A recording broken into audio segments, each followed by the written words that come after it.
Thank you, guys.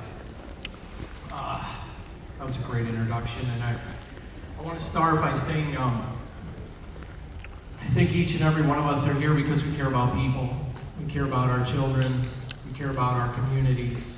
And it is a privilege to be invited to stand here before you guys and talk about something that we're all concerned about, and it's trauma and mental health, substance abuse, and everything that's going on. We've gone through a lot in such a short period of time. You know, I'm 54 years old, and I'll tell you a little bit about my story in a second. I think before I even want to start all this stuff with you guys is, I'm just going to say, because it comforts me, I'm going to say a little prayer. I'm going to pray over all of us, and I'm just going to say, Heavenly Father, watch over each and every one of these mental health professionals, these committee members, and all these people. Watch over their children, their families, and make sure that their lives are full of the love, fruitfulness, and empathy that we all need to be good humans in this life. May you surround them in the divine light of your Spirit. Amen. Thank you. Okay, now that the nerves are calmed down a little bit, I'll tell you a little bit about my story. I don't call myself a trauma survivor. I call myself a trauma warrior.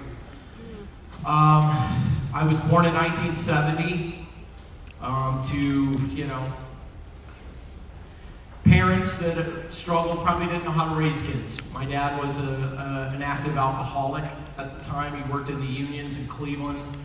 I very rarely saw him on occasion. I mean, he would be in and out, but he spent a lot of days away from our home because he would, drink for 3 days and disappear. And when he would come home, it would be violence. And my mother was mostly the target of his violence. And in my quest and in my research and what I have learned about trauma over the years, and as of recently, they say that 1 in 6 children experience an ACE before the age of 18, which is an adverse childhood experience. They say 50% of those 1 in 6 have experienced one before the age of 3 years old. So if that tells you anything about where we are as a society right now. Factor in job stresses, adult problems, everything else, a pandemic where people were held up in houses, alcoholism skyrocketed, drug addiction skyrocketed, all this stuff.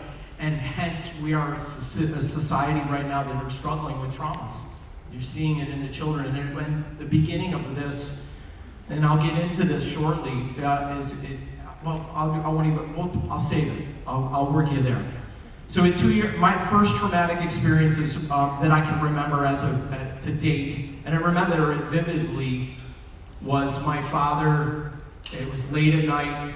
He was beating my mom, and I could hear her screaming downstairs in our home in North Ridgeville, Ohio. And I had a 2-year-old sister at the time. Me and my sister were 14 months apart. And I can remember the visual as I sit here in front of you of me sitting there with my arm around my little sister, holding my sister while she's crying and I'm crying. And finally, my mom, after coming out, she's an absolute mess. My father's just put those kids to bed, or whatever he said. I was 3, I couldn't remember the thing. I just remember my mom taking us up to bed crying and just battered. And that was my first traumatic experience. And you can only imagine what would happen throughout my childhood. I saw that often throughout that. And my dad, God rest his soul, died in 2020 with 36 years of sobriety. I became the father that I knew and loved for years. And the thing that helped me, a lot of the things that helped me recover from trauma is that I never blamed myself. I heard, and I was like, there was this pain. But my parents didn't know how to raise me, and they had no clue what was going on. All I knew was alcoholism, and my mom was kind of like a manic depressive. So in 2nd grade, when I got to school, by the time I was in 2nd grade, I had a vocabulary of an 8th grade student, and but I couldn't sit still. I was an 8-year-old kid, you know. And if you think about boys, if you have little boys, what are those little boys? They are curious. They have got a lot of energy, and all they want to do is touch and explore. That's our true nature. And it's very hard for a child when you bring them into first kindergarten, you know, and sit them down at a desk and say, sit there and be still. It's hard, especially for boys, active boys, you know. And I don't think people realized that in the 70s. You know, it just was something that was, you know, oh, he's a problem child. We label him, and then guess what comes next? The Ritalin. And so then my parents put me on Ritalin. And then that didn't work. And then in 2nd grade, I remember my 2nd grade teacher, Mrs. Toth, at Holy Family School in Parma, Ohio, because I was labeled a bad kid or whatnot, she brought in a washing machine cardboard box and put my desk behind it. And that was how they dealt with me as an 8-year-old in 2nd grade. So you can only, and I can continue to go on with this, and long and short of this is this led me down a road of never feeling good enough, never being able to fit in, and not knowing where my place was in life. And by the time I got to the teenage years, I was a little runt. You know, I was a tiny kid, but I had a loud mouth, you know, alligator mouth and mosquito ass, as they used to say. You know, and that's just who I was. You know, I was just this little guy who always, you know, ran his lips, and I would fight everybody, and it was that's who I was. And I got with the wrong people, and by 13 years, my mom couldn't control me. She, you know, when I got to junior high school, they labeled me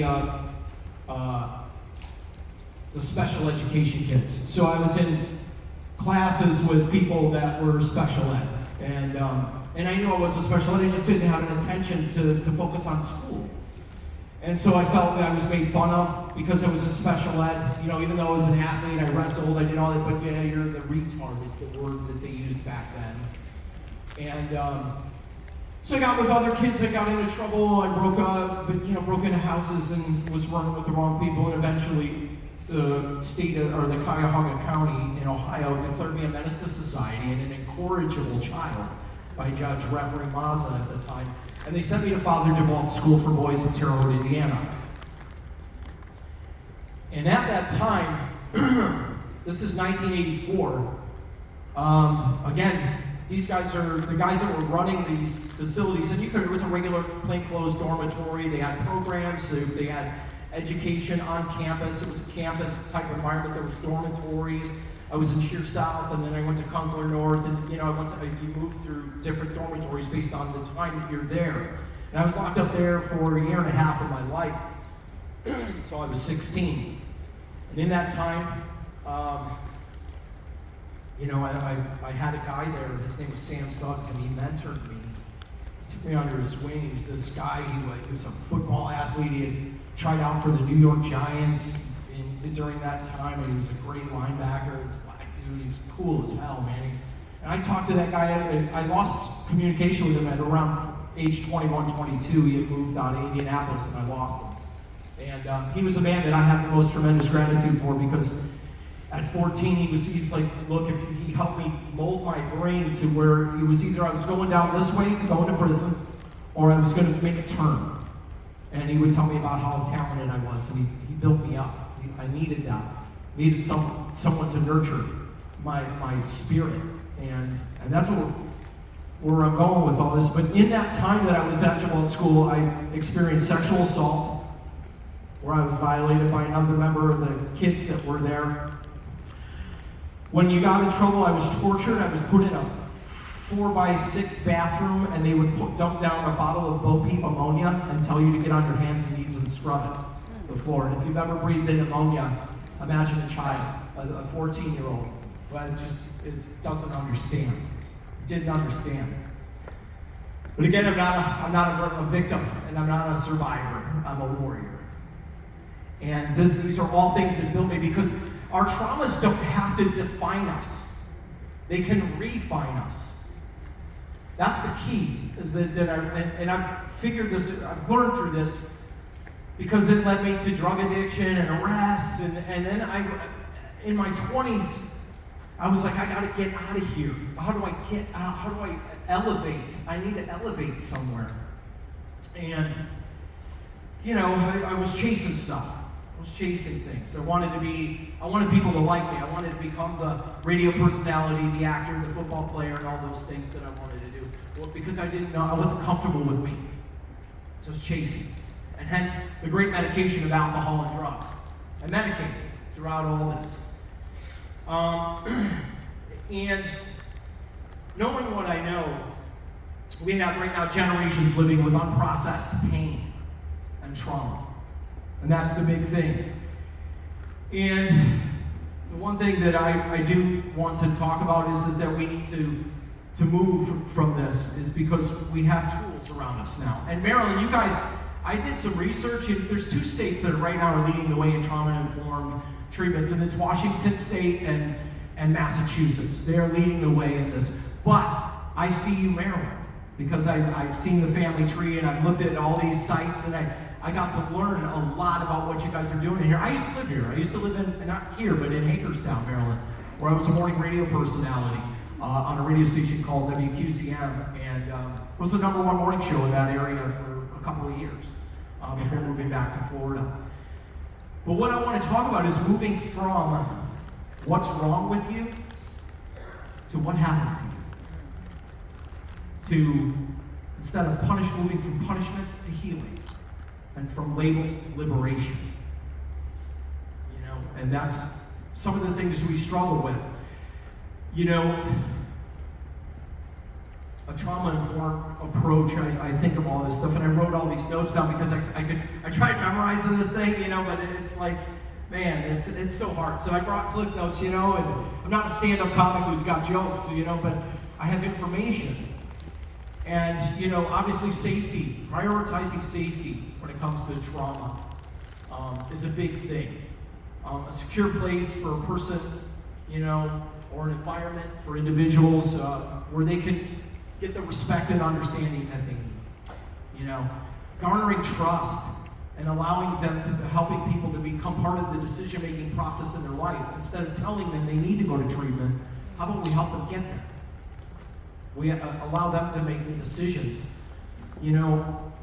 It's a tough world out there. We're living in a very crazy society right now. Economically, there's people struggling. There's housing that is becoming unaffordable. My kids, my grown boys live with me, and I told them, I said, live with us, because it's unaffordable to get an apartment today based on the wages that are out there. And my boys they're great. They help out a lot. Another one is choice and empowerment, which is the emphasis for me I wrote on this, is on empowerment over care and treatment, because everyone gets a voice. Our kids need a voice. We can't just shut them down, and I wish that during the time when I was going to grade school, and this is where this all goes to, it really is leading us back to our educators, because they're their family away from their family. If you think about it, like when they tell us at our jobs, oh, this is your second family, you're here 8 hours a day, spend more time with your coworkers than you do with your family. And it's the same thing in school. And